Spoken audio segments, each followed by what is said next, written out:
Gentleman from Fairfax, Mr. Keam. Thank you, Mr. Speaker. I rise for a motion. The gentleman has the floor. Thank you, Mr. Speaker.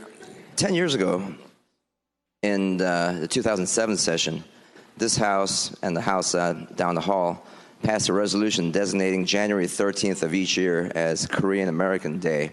Now, I wasn't a member of the House 10 years ago, but as a member of the Korean American community in Virginia, we're very proud and we're thankful for the work of this body.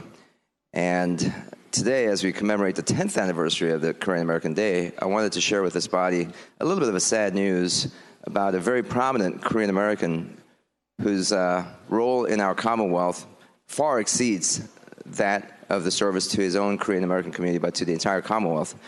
Reverend Dr. Won-sang Lee was a senior pastor who led the largest Korean church, not only in Virginia, but the largest Korean church on the entire Mid-Atlantic and probably the South region as well. And the Korean Central Presbyterian Church, which used to be located in my district in Vienna, which is now over in Centerville, is now considered to be one of the most robust, healthy, energetic congregations really among Korean Americans and across the board. And I know that many of you have had the pleasure of worshiping at that church throughout the year. That church has also hosted presidents of the United States, members of Congress, members of the House and Senate, as well as local government officials, as well as many, many other dignitaries, because it's an example of how, even though it's an ethnically centric church, when a church tries to reach out to the communities beyond the work of faith, but to really become part of the community, it really serves as a role of bringing people together.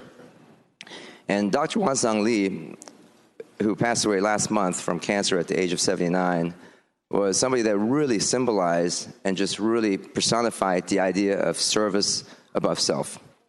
As a man of cloth, he obviously knew his word, and he knew how to minister and pastor to everybody who needed it. But as a leader in the community, he also knew how to touch people's lives in ways that were just beyond his Christian work. He also was a leader in our community. He became the first Korean pastor to give an opening prayer right here in this chamber in 2002. He also was the first Korean pastor to lead a prayer in the United States Congress and the House of Representatives as well.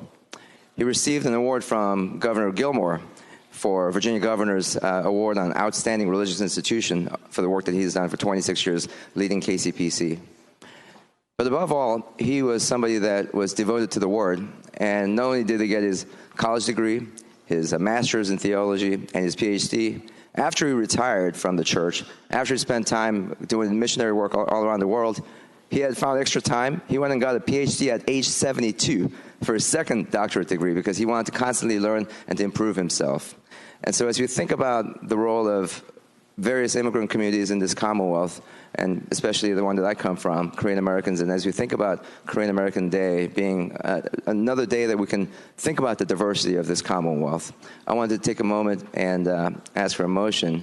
And I also wanted to thank in particular my good friend, the gentleman from Fairfax, Delegate Hugo, whose district now encompasses Korean Central Presbyterian Church, and who also authored that resolution 10 years ago, and for all of you who made that happen. And so today, I wanted to ask the Speaker that when we move the House adjourn, that we adjourn in the honor and memory of Dr. Reverend Won-sang Lee.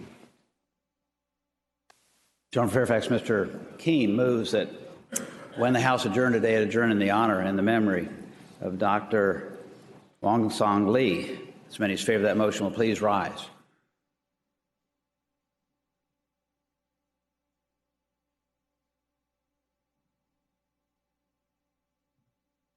That motion is agreed to.